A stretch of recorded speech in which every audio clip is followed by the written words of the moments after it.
Este joven, del que yo voy a hablar ahora, esto ocurrió de verdad. Ocurrió la escena del joven atravesando la lluvia, y lo demás es fantasía. Joven atravesando la lluvia.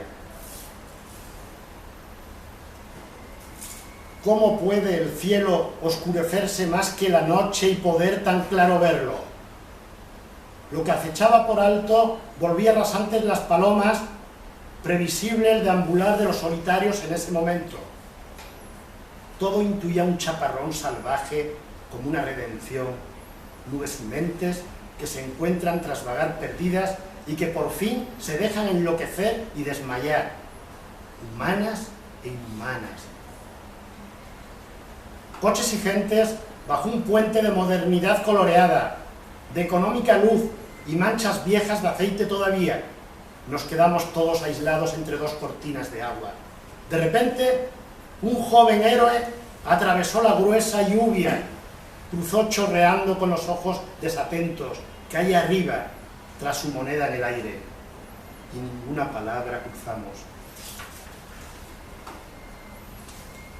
Un joven que adivina la debilidad de la tormenta de corazón blando, y quisiera ahora que un rayo fuese más explícito y todo lo quemara para empezar de nuevo, desamorado, lejos de este amasijo urbano de bultos y gatos estériles que lo miran desde debajo de los coches ardientes.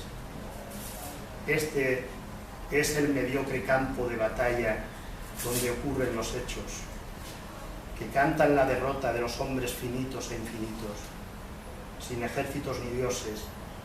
Agria más la derrota así. Y más en el último vaho fugaz de todo pensamiento, y no sabe qué es lo que le hace morir tan lentamente, y con estúpido estrépito, el derrumbe de órganos, ráfagas del puente bajo las vías que atravesó hace poco, ráfagas de quienes lo miraban, su moneda en el aire todavía, bajo el diluvio. No podrá ultrajar la mismísima doblez de la tormenta, arrastrar en sus mortales ropas y cabellos el cuerpo desmembrado insepulto del agua de aquel suicidio.